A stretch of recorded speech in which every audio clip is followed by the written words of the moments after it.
Franz Hartmann. Los elementales. La ortodoxia de la Edad Media consideraba a los ángeles, demonios o espíritus humanos desencarnados como entidades personales invisibles.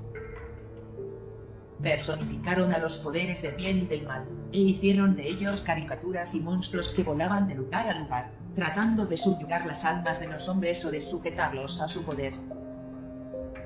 El gobierno de aquellos tiempos era oligárquico, y el pobre dependía de los favores del rico. El poder de la Iglesia era supremo, y los dictados del clero no toleraban la desobediencia. El servilismo y anhelo por favores personales estaban a la orden de aquel tiempo, y este estado de la mente influenció y modificó necesariamente las concepciones religiosas del pueblo.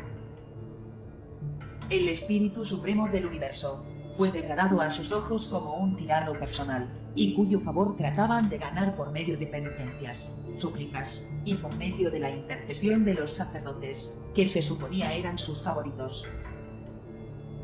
Todo lo que no podía ser reconciliado con las preocupaciones y opiniones existentes era atribuido al diablo. Y los horrores de la Inquisición, las persecuciones religiosas y procesos de brujas son bien conocidos para traerse a la memoria del lector. Neuma, o alma, significa un espíritu ser material, una esencia o forma que no es ni material en el sentido aceptado de la palabra, ni espíritu puro. Es como todo lo demás en el universo una forma de la voluntad, y puede tener una, o ninguna inteligencia. Generalmente significa el eslabón que une el espíritu con el cuerpo, pero hay seres que pertenecen enteramente al reino del alma, y no tienen cuerpos como los llamados comúnmente materiales. Se puede decir que el alma es cierto estado de actividad de la voluntad, y lo mismo se puede decir del cuerpo físico, porque si consideramos al universo como siendo una manifestación de la voluntad en movimiento, entonces todas las formas y objetos que conocemos, o que podemos imaginar, son determinadas vibraciones de la voluntad. Así, pues, podemos considerar a la naturaleza física como constituida de un orden inferior de vibraciones, al alma como una octava superior de las mismas, y al espíritu como más superior todavía. Si el cuerpo físico muere, la octava inferior deja de sonar, pero la superior continúa y continuará en vibración, mientras esté en contacto con lo más elevado. Pero si el espíritu se ha separado de ella, tarde o temprano cesará su actividad. Así pues, si el hombre muere, el alma sobrevive, y sus esencias superiores van a formar la substancia del cuerpo del hombre paradisíaco, el hombre del nuevo Olimpo de Bachán, y las esencias inferiores del alma, de la cual el espíritu se ha separado, se disuelven en los elementos astrales a que pertenecen, así como el cuerpo terrenal se disuelve en los elementos de la tierra. Esta disolución, sin embargo, no se verifica inmediatamente en el momento de la separación del alma del cuerpo, sino que puede necesitar largo tiempo. Lo que constituía la mente de un hombre el astra, continúa todavía existiendo después de la muerte del cuerpo, aunque el astrum no es la persona a que el astrum perteneció. Si un hombre ha sido veraz durante su vida, su espíritu será veraz después de la muerte del hombre. Si ha sido un gran astrónomo, un mago o alquimista, su espíritu será todavía lo mismo, y podemos aprender muchísimas cosas de tales espíritus. Esas cosas son los restos de la mente que en un tiempo constituyeron el hombre terrenal. Hay dos muertes o dos separaciones. La separación del espíritu y alma del cuerpo, y la separación del espíritu del alma. O para expresarlo más claro, la separación de lo espiritual, del alma meramente intelectual o animal. Si una persona muere de muerte natural, esto es, de vejez, si sus pasiones han muerto durante la vida, si su voluntad egoísta se ha debilitado y su mente se ha hecho como la de un niño, y si ha puesto su confianza en su padre, su espíritu y su alma, al momento de la muerte, serán libres de las cadenas materiales y será atraído al cuerpo de Cristo. Tal alma es la carne y sangre de Cristo, y Cristo es su dueño. no entra en comunicación con los mortales, porque no desea nada terrenal. No piensa o especula acerca de las cosas terrestres, ni se apena por sus relaciones o amigos. Vive en un estado de pura sensación, dicha y gozo. Tal es la suerte de los que mueren de muerte natural en Dios, pero las condiciones de los que mueren prematuramente sin ser regenerados, las de los suicidas, o las de los que mueren a consecuencia de algún accidente, difieren muchísimo, porque aunque sus almas han sido separadas por fuerza de sus cuerpos, el espíritu no por esto deja necesariamente al alma, sino que puede permanecer con ella hasta que otra separación se verifique. Permanecen en tales casos seres humanos como cualesquiera otros, solo, con esta diferencia, que no poseen un cuerpo físico, y permanecen en tal estado hasta que llega el tiempo cuando, según la ley de la naturaleza y su propia predestinación karma, su muerte física debería haber llegado. Al terminar este tiempo se verifica la separación de sus principios inferiores y superiores. Mientras tanto viven en sus cuerpos astrales. Tales cuerpos son invisibles para nosotros, pero son visibles entre ellos, y tienen sensación y facultades perceptivas, y ejecutan en sus pensamientos lo que tenían costumbre de ejecutar durante la vida, y creen que lo están ejecutando físicamente. Permanecen todavía en la esfera de la Tierra, y Paracelso les llama Cabali, Lemures, etc. Están todavía en posesión completa de sus deseos terrenales y pasiones, tratan de satisfacerlas, y son instintivamente atraídos hacia personas en quienes hayan deseos y pasiones correspondientes, y a los lugares en donde pueden esperar satisfacerlas, entrando en simpatía con los llamados mediums, y son por lo mismo inclinados con frecuencia a instigar a tales mediums a que cometan crímenes e inmoralidades. No se puede evitar que lo hagan así, porque, al perder sus cuerpos físicos, han perdido también la suma necesaria de energía y poder de voluntad para ejercer dominio propio, y emplear sus facultades de raciocinio. Con frecuencia rondan los lugares donde acostumbraban pasar el tiempo durante la vida. De este modo tratan de hallar alivio a la sed devoradora que sienten por satisfacer sus deseos. A donde quiera que sus pensamientos les atraigan, allá irán. Si han cometido algún crimen, pueden ser encadenados por el arrepentimiento al lugar en que fue perpetrado. Si tienen un tesoro sepultado, el cuidado de su dinero puede retenerlos allí. El odio o deseo de venganza puede encadenarlos a sus enemigos. El amor material puede convertirlos en vampiros y encadenarlos con el objeto de su pasión, con tal que haya algunos elementos en la víctima que les den acceso, porque el cuerpo astral de una persona mala no puede influenciar la mente de una persona pura, ni durante la vida ni después de la muerte, a menos que estén en mutua relación por alguna semejanza en sus organizaciones mentales. Bajo ciertas circunstancias, tales entidades humanas pueden hacerse visibles o manifestar su presencia de alguna manera.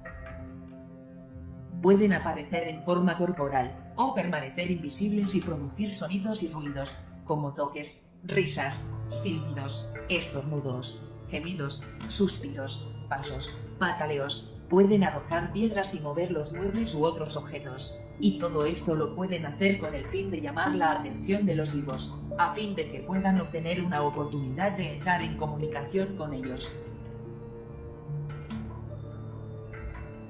Pero no todas las apariencias de visitadores supramundanos, o submundanos, son causadas por las apariciones de los espectros, o cuerpos astrales de los suicidas, o víctimas de accidentes, ni por los cadáveres astrales, y el vestra de los muertos, sino que hay otras entidades invisibles que pueden rondar las casas de los mortales, y pueden en ocasiones hacerse visibles y tangibles a los sentidos físicos, si existen las condiciones necesarias para tal fin.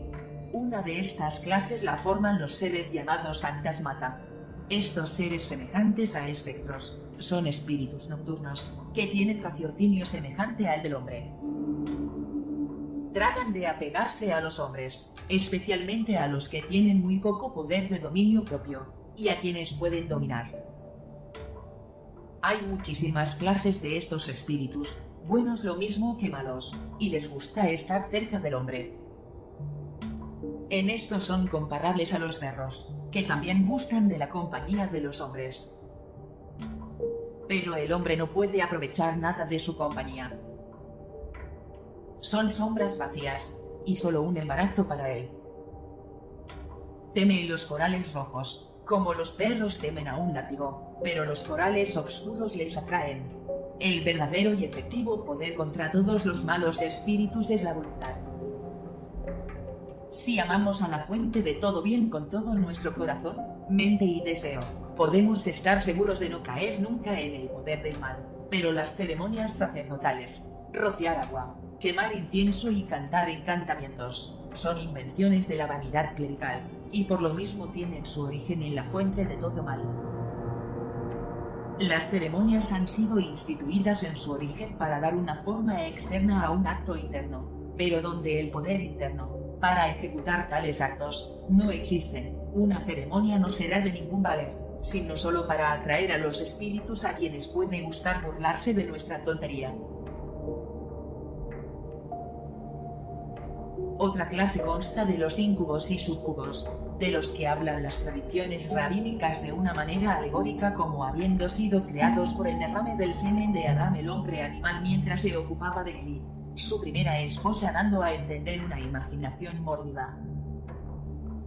Paracelso dice en su libro, De origine morborum inimibilium, la imaginación es la causa de los íncubos y sucubos, y de la larva fluídica. Los íncubos son seres masculinos y los sucubos femeninos. Son el producto de una imaginación intensa y lasciva de los hombres y mujeres, y después que toman forma desaparecen. Son formados del esperma que se halla en la imaginación de los que cometen el pecado contra natura de Onán, en pensamiento y acto. Viniendo, como viene, solo de la imaginación, no es verdadero esperma, sino solo una sal corrompida esencia. Solo una semilla que entra en los órganos de la naturaleza suministra para su desarrollo, puede desarrollarse en un cuerpo. Si la semilla es plantada en el suelo a propósito, se pudrirá. Si la esperma no cae en la matriz conveniente, no producirá nada bueno, sino algo inútil. Por lo mismo, los íncubos y sucubos que se producen de la semilla corrompida, sin el orden natural de las cosas, son malos e inútiles, y Tomás de Aquino ha cometido un error tomando equivocadamente tal cosa inútil por una perfecta. Este esperma que viene de la imaginación, nace en amor eros. Esto significa una clase de amor en que un hombre puede imaginarse una mujer, o una mujer un hombre, para ejecutar el acto conjugal con la imagen creada en la esfera de la mente. De este acto resulta la expulsión del fluido etéreo inútil, impotente para engendrar un niño, pero capaz de producir larva.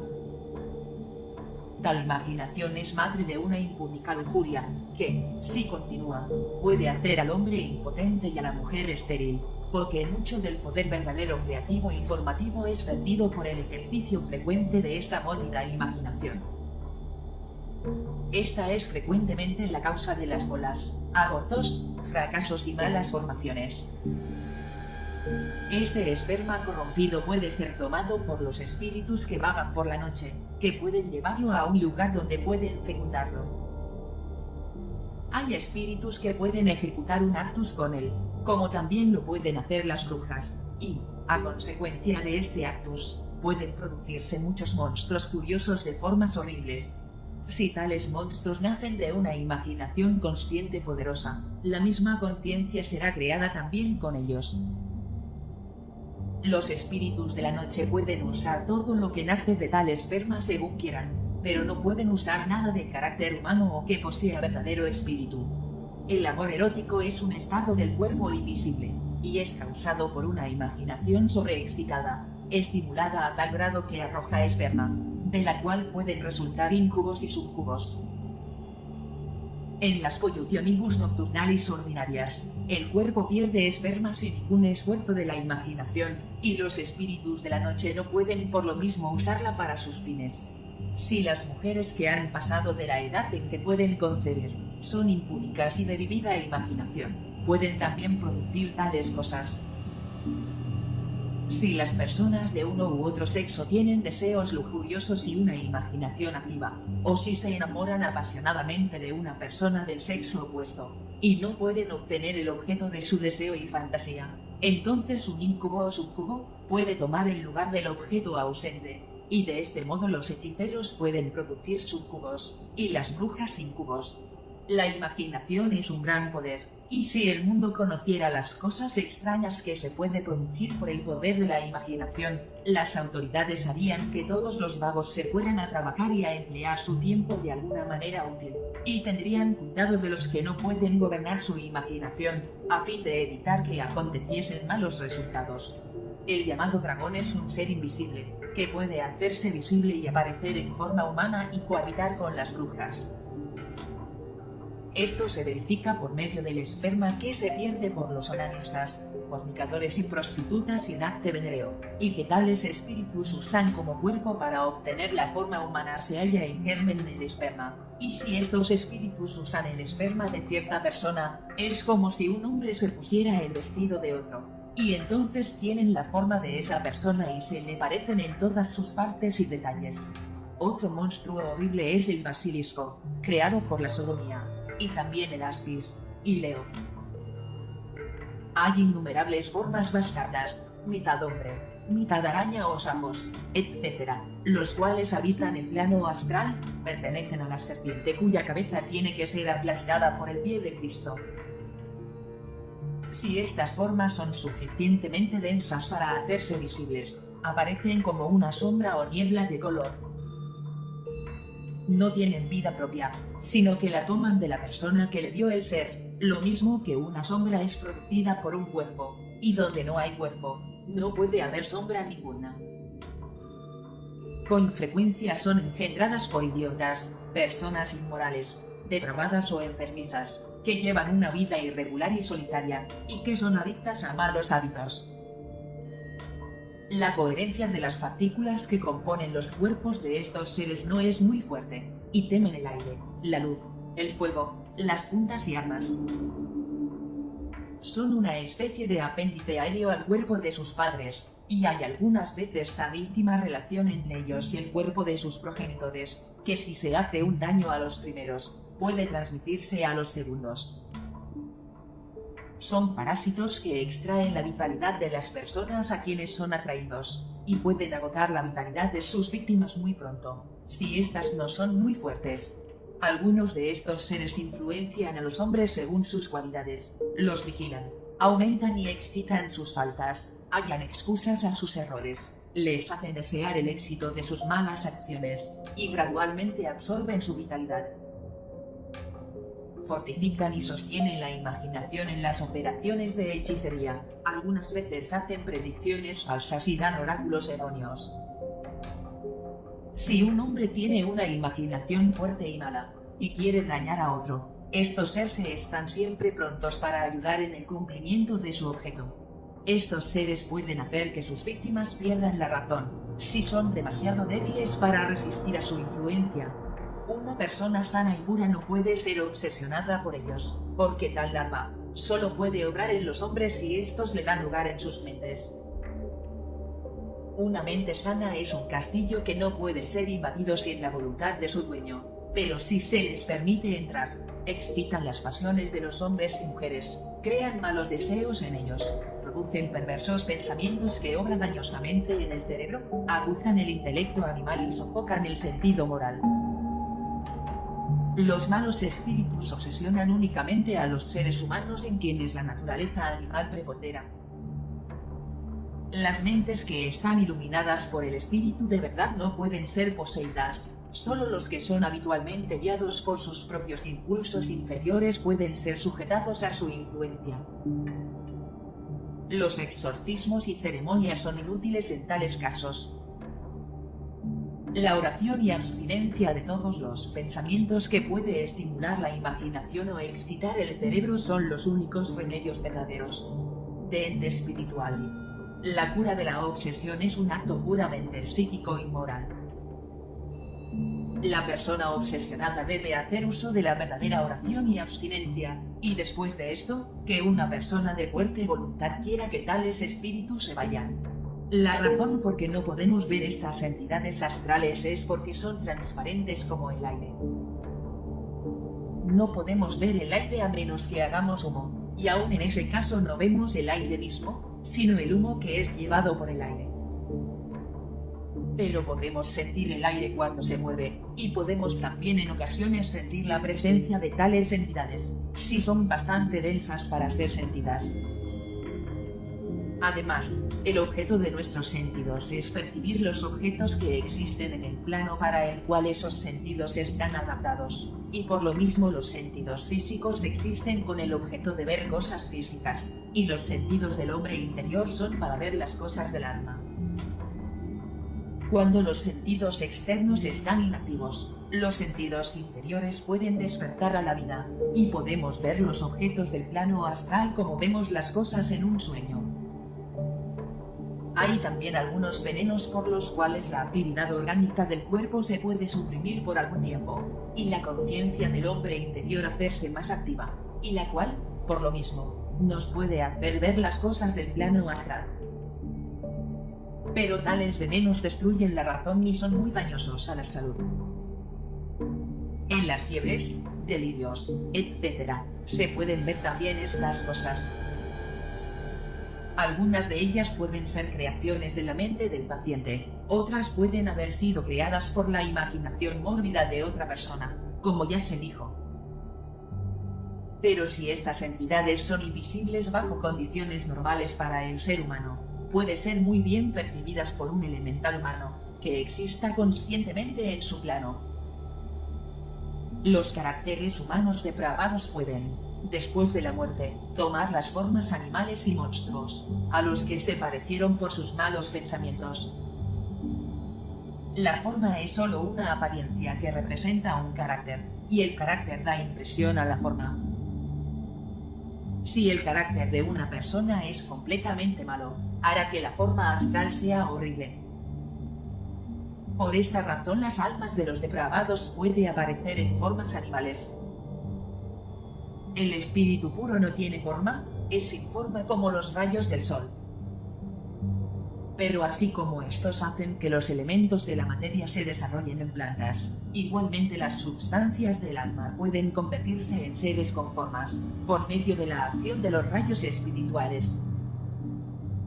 Hay espíritus buenos y espíritus del mal, espíritus planetarios y ángeles. Hay los espíritus de los 4 elementos, y hay muchos miles de clases diferentes. Cada niño, al nacer, recibe un espíritu familiar o genio, y estos espíritus instruyen algunas veces a sus discípulos aún desde su más tierna edad. Muchas veces les enseñan a hacer cosas extraordinarias. Hay en el universo un número incalculable de tales genios, y podemos aprender de ellos todos los misterios del caos, a causa de que están en relación con el misterio magno. Estos espíritus familiares son llamados Yaje. Hay varias clases de Flage, y hay 2 modos por los que podemos obtener conocimiento de ellos. Uno es haciéndose visibles para poder hablar con nosotros, el otro es ejerciendo una influencia invisible en nuestra mente. El arte de la necromancia hace que el hombre perciba cosas interiores, y no hay misterio tocante al ser humano que no se pueda conocer por este arte, y al Flage se le puede hacer que lo revele o por persuasión o por la fuerza de la voluntad, porque el Flage obedece a la voluntad del hombre por la misma razón que un soldado obedece la voluntad del que manda, o un inferior obedece a su superior, aunque éste pueda ser físicamente más fuerte que el primero. Se puede hacer que el Flage aparezca visiblemente en un espejo de Berín, en un pedazo de carbón o un cristal, etc. Y no solo se puede ver al Flage, sino también a la persona a quien pertenezca, y todos sus secretos pueden ser conocidos. Y si no es posible hacerles que se aparezcan, entonces tales secretos se pueden saber por comunicación de pensamiento o por signos, visiones alegóricas, etc. Con la ayuda de estos flages se puede hallar tesoros ocultos y las cartas cerradas se pueden leer, a pesar de lo oculto que se hallen para la vista, porque la apertura de la vista interior quita el velo de la materia. Las cosas que han sido sepultadas se pueden hallar de ese modo, las robadas recobrarse, etc. El Flage puede revelarnos sus secretos tanto buenos como malos, en nuestros sueños. El que obtiene conocimiento del espíritu lo obtiene de su padre. El que conoce a los elementales se conoce a sí mismo. El que comprende la naturaleza de los elementos sabe cómo está construido el microcosmo. Los Flages son los espíritus que instruyeron al género humano en las artes y ciencias en los tiempos antiguos, y sin ellos no habría seguramente ni ciencia ni filosofía ninguna en el mundo. En la práctica de la adivinación por sortilegio, etc., el Flage guía la mano. Tales artes no son ni de Dios ni del diablo, sino que son el Flage. Las ceremonias que de costumbre se usan en estas ocasiones son mera superstición, y han sido inventadas para dar a tales ocasiones un aire de solemnidad. Los que practican ese arte ignoran ellos mismos con frecuencia las leyes que lo gobiernan, y puede atribuir los resultados obtenidos a las ceremonias, y confunden erróneamente sus supercherías con la cosa esencial. Respecto a la confianza que se pueda tener en las revelaciones de los seres invisibles, Paracelso dice: a los malos espíritus les gusta hacer caer a los hombres en error, y por lo mismo sus profecías son generalmente falsas y sus predicciones basadas en engaño. Dios hizo a los espíritus mudos, para que no puedan decirlo todo tan claramente al hombre que éste no necesite usar su razón para evitar cometer errores. Los espíritus no deben instruir al hombre, pero no siempre obedecen ese mandato. Por esta razón con frecuencia guardan silencio cuando su informe es más necesario y muchas veces hablan falsedades cuando más importa saber la verdad. Esta es la causa de que tantas cosas que han dicho los espíritus hayan sido mentiras e ilusiones, y algunos espíritus mienten muchísimo más que otros.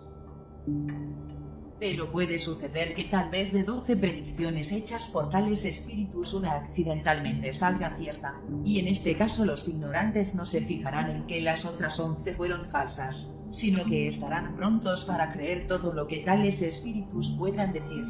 Estos espíritus enseñan con frecuencia a las personas que tratan con ellos, a practicar ciertas ceremonias, a decir ciertas palabras y nombres en que no hay ninguna significación. Y todo esto lo hacen para divertirse y tener algún pasatiempo a costa de las personas crédulas.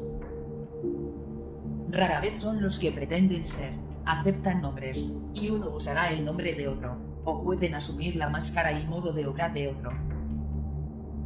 Si una persona tiene tal espíritu, que pertenezca a una clase mejor, puede ser un buen decidor de la buenaventura, pero el que tiene un espíritu mentiroso no oirá sino mentiras, y en general, todos estos espíritus en su clase se sobrepasan mutuamente en engaños y mentiras.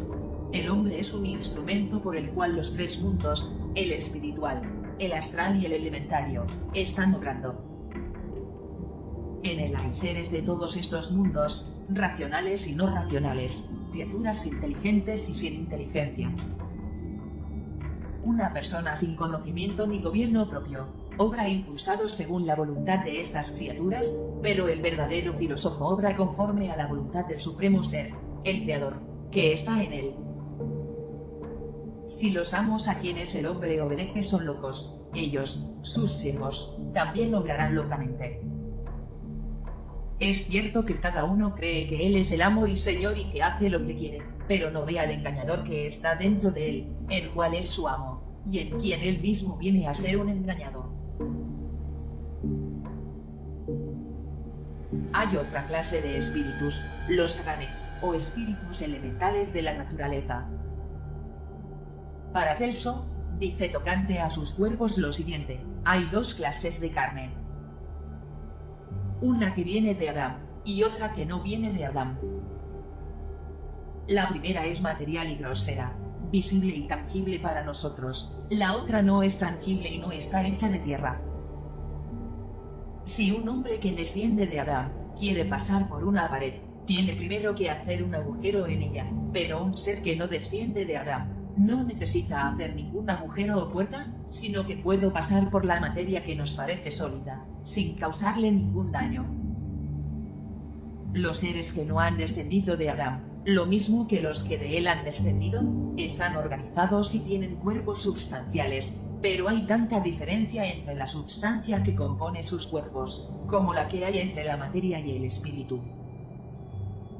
Sin embargo, los elementales no son espíritus, porque tienen carne, sangre y huesos, viven y propagan su especie, comen y hablan, obran y duermen, etc.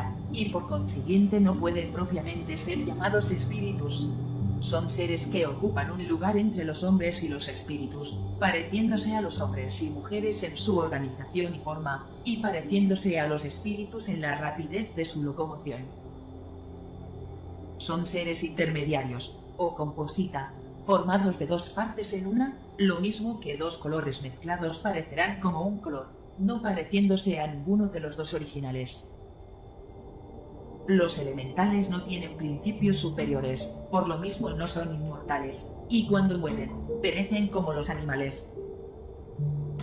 Ni el agua ni el fuego puede dañarles, y no pueden ser encerrados en nuestras prisiones materiales. Están, sin embargo, sujetos a enfermedades. Sus costumbres, acciones, formas, maneras de hablar, etc., no son muy diferentes a las de los seres humanos, pero hay muchísimas variedades. Tienen solo intelecto animal, y son incapaces de desarrollo espiritual.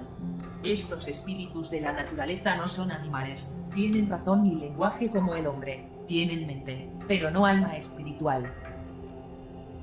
Esto puede parecer extraño e increíble, pero las posibilidades de la naturaleza no están limitadas por el conocimiento que el hombre y la sabiduría de Dios es insondable. Tienen hijos, y estos son como ellos. El hombre está hecho a la imagen de Dios y se puede decir que ellos están hechos a la imagen del hombre, pero el hombre no es Dios, y los espíritus elementales de la naturaleza no son seres humanos, aunque se parecen al hombre. Pueden enfermar y mueren como animales.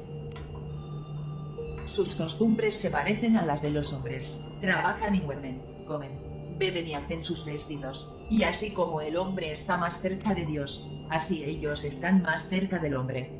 Viven en los 4 elementos, las ninfas en el agua, las ílfides en el aire, los pigmeos en la tierra, y las salamandras en el fuego. Son llamados también ondinas, silvestres, gnomos, vulcanos, etc.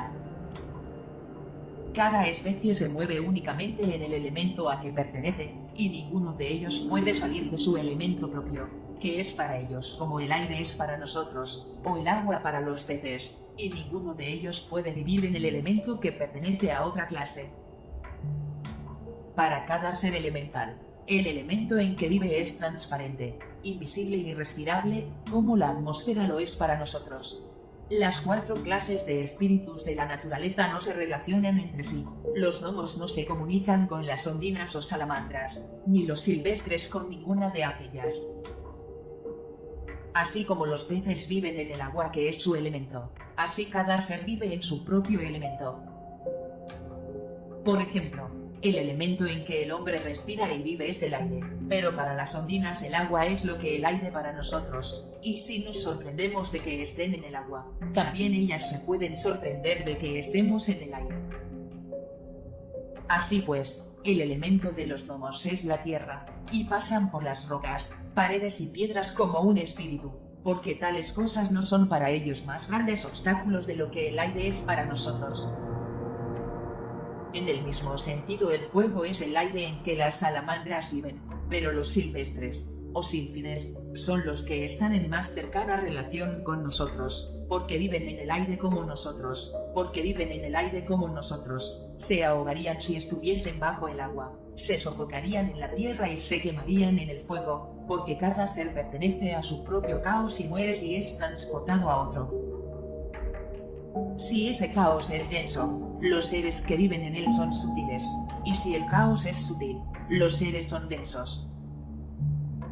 Por lo mismo tenemos cuerpos densos para que podamos pasar por el aire sin impedimento, y los gnomos tienen formas sutiles, para que puedan pasar por las rocas. Los hombres tienen sus jefes y autoridades, las abejas y hormigas sus reinas, los gansos y otros animales sus guías también, y lo mismo los espíritus de la naturaleza tienen sus reyes y reinas. Los animales reciben su vestido de la naturaleza, pero los espíritus de la naturaleza lo preparan por sí mismos. La omnipotencia de Dios no está limitada a cuidar solo al hombre, sino que se extiende a cuidar también de los espíritus de la naturaleza y de muchas otras cosas de que los hombres no saben nada. Todos estos seres ven el sol y el firmamento lo mismo que nosotros, porque cada elemento es transparente para los que viven en él. Así pues, el sol brilla a través de las rocas para los domos, y el agua no impide a las ondinas ver el sol y las estrellas, tienen sus primaveras e inviernos, y su tierra les produce frutos, porque cada ser vive del elemento de que ha brotado. Con respecto a la personalidad de los elementales, se puede decir que los que pertenecen al elemento del agua se parecen a los seres humanos de ambos sexos, los del aire son más grandes y más fuertes, las salamandras son largas, delgadas y secas, los pigmeos son homos, son de 2 palmos de estatura, pero pueden extender o alargar sus formas hasta que parezcan como gigantes. Los elementales del aire y el agua, las sílfides y ninfas, son de bondadosa disposición para con el hombre. Las salamandras no se le puede asociar a causa de la naturaleza ígnea del elemento en que viven, y los pigmeos son generalmente de naturaleza maliciosa. Estos construyen casas, bóvedas y edificios de extraño aspecto con ciertas sustancias semimateriales desconocidas para nosotros. Tienen una clase de alabastro, mármol, cemento, etc. Pero estas sustancias son tan diferentes de las nuestras como la tela de una araña es diferente de nuestro lino. Las ninfas tienen sus residencias y palacios en el agua. Las sílfides y salamandras no tienen moradas fijas. En general, los elementales aborrecen a personas presuntuosas y obstinadas, tales como los dogmáticos, científicos, borrachos y glotones, lo mismo que a los pendencieros y gentes vulgares de todas clases, pero aman a los hombres naturales, que tienen mente sencilla y son como los niños, inocentes y sinceros. Mientras menos vanidad e hipocresía haya en el hombre, más fácil les será acercarse a él, pero si es lo contrario, son tan reservados y huraños como los animales silvestres. El hombre vive en los elementos exteriores, y los elementales en los interiores. Tienen habitaciones y vestido, métodos y costumbres, lenguaje y gobierno propios, en el mismo sentido que las abejas tienen sus reinas y los rebaños de animales su jefe. Algunas veces se les ve bajo diversas formas. Las salamandras han sido vistas como bolas o lenguas de fuego corriendo en los campos o apareciendo en las casas. Ha habido casos en que las ninfas han adoptado la forma humana, vestido maneras, y han entrado en unión con el hombre. Hay ciertas localidades en que gran número de elementales viven juntos, y ha ocurrido que un hombre haya sido admitido en su comunidad y haya vivido con ellos por algún tiempo, y que se hayan hecho visibles y tangibles para él. Los ángeles son invisibles para nosotros, pero sin embargo un ángel puede aparecer a nuestra vista espiritual, e igualmente el hombre es invisible a los espíritus de la naturaleza, y lo que las ondinas saben de nosotros es para ellas simplemente lo que los cuentos de duendes son para nosotros. Las ondinas se aparecen al hombre, pero no el hombre a ellas. El hombre es denso en el cuerpo y sutil en el caos plano astral y aparecérsele, permanecer con él, casarse y concebir hijos de él. Así pues, una ondina puede casarse con un hombre, hacerle casa, y sus hijos serán seres humanos y no ondinas, porque reciben un alma humana del hombre, y además la ondina misma recibe por esto el germen de la inmortalidad. El hombre está ligado a Dios por medio de su alma espiritual, y si una ondina se une al hombre, vendrá a ser por esto ligada a Dios. Así como una ondina sin su unión con el hombre muere como un animal, igualmente el hombre es como un animal si destruye su unión con Dios. Por lo mismo las ninfas están ansiosas de unirse con el hombre, procuran hacerse inmortales por medio de él. Tienen mente e intelecto como el hombre, pero no el alma inmortal, como la que hemos obtenido por el Cristo. Pero los espíritus de la tierra, el aire y el fuego, rara vez se casan con un ser humano. Pueden, sin embargo, apegársele y entrar a su servicio. No se debe suponer que son nada aéreo o simplemente espectros o apariencias. Son de carne y sangre, solo que más sutiles que el hombre, esto es, de la substancia de la mente. Las ninfas algunas veces salen del agua y se las puede ver sentadas en la orilla cerca de donde viven. Y lo mismo que los gnomos tienen un lenguaje como el hombre, pero los espíritus de los bosques son más huraños y no hablan nada, aunque pueden hablar y son muy hábiles. Las ninfas aparecen con forma humana y vestido, pero los espíritus del fuego son de forma ígnea. Usualmente no se hallan en compañía de los hombres, pero cohabitan con viejas, tales como las brujas, que algunas veces son obsesionadas por el diablo. Si un hombre tiene una ninfa por esposa, cuídese de no ofenderla mientras está cerca del agua, pues en tal caso volverá a su elemento. Y si alguno tiene un gnomo por criado, séale fiel, porque cada uno tiene que ser obediente para con el otro. Si cumplís vuestro deber para con él lo cumplirá con vosotros. Todo esto está en el orden divino de las cosas y será manifiesto a su debido tiempo, de modo que entonces podremos ver lo que ahora parece casi increíble. En las leyendas de los santos se hace alusión a los espíritus elementales de la naturaleza, llamándolos muchas veces diablos, nombre que no merecen, porque hay elementales buenos tanto como malos, pero aunque pueden ser muy egoístas, no han desarrollado ningún amor por el mal absoluto, porque solo tienen almas mortales, pero no esencia espiritual que los haga inmortales. Además de las almas astrales que hay en el hombre y los espíritus elementales de la naturaleza, hay otros muchos espíritus nacidos dentro del alma madre, la voluntad e imaginación de la naturaleza, y así como la mente del hombre puede crear monstruos, y el hombre puede pintar sus imágenes en el lienzo, o esculpirlas en piedra o madera, igualmente el poder universal de la voluntad crea monstruos en la luz astral, y puede arrojar sus sombras en el mundo físico de las apariencias, haciéndose objetivas en cuerpos sobre la tierra. Algunas de ellas son de corta vida y otras vivirán hasta el día de la disolución de todas las cosas. Todos sabemos que un hombre puede cambiar su carácter en el curso de su vida, de modo que al fin llegue a ser una persona muy diferente de lo que era antes, y así toda criatura que tenga voluntad puede cambiar y hacerse sobrenatural o contranatural, esto es, diferente de lo que normalmente pertenece a su naturaleza.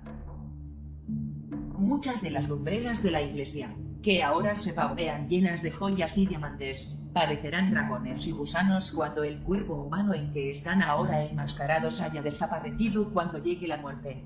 Hay también sirenas, pero son simplemente una clase de peces monstruos. Pero hay dos clases más de espíritus, relacionados con las ninfas y pigmeos, a saber, los gigantes y los enanos.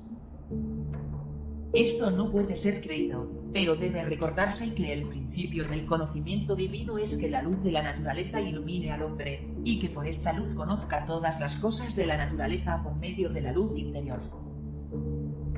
Los gigantes y enanos son monstruos, estando en relación con los silvestres y gnomos, en el mismo sentido que las sirenas están relacionadas con las ondinas. No tienen alma espiritual, y pueden mejor ser comparados a monos que a serse humanos. Estos espíritus son con frecuencia los guardianes de los tesoros ocultos. Tales cosas pueden ser negadas por el sabio mundanal, pero al fin del mundo, cuando todas las cosas serán reveladas, entonces también se verán avergonzados y corridos los llamados doctores y profesores, que fueron grandes en su ignorancia. Entonces se verá quiénes fueron los verdaderamente instruidos en el fundamento de la naturaleza, y cuáles los instruidos simplemente en charla vacía. Entonces conoceremos a los que han escrito conforme a la verdad, y los que han enseñado según su fantasía, y cada uno recibirá lo que merezca. No habrá entonces doctores ni magistrados, y los que están haciendo ahora mucho ruido estarán entonces muy callados, pero los que hubieren recibido la verdadera inteligencia serán felices. Por lo mismo recomiendo que mis escritos sean juzgados en aquel tiempo cuando todas las cosas se manifestarán y cuando cada uno verá la luz como le fue revelada. Los malos espíritus son, por decirlo así, los alguaciles y ejecutores de Dios la ley. Han sido producidos por las influencias del mal y siguen su destino. Pero el vulgo tiene una estima demasiado elevada de sus poderes, especialmente del poder del diablo. El diablo no tiene bastante poder para remendar ollas viejas, y mucho menos para enriquecer a un hombre.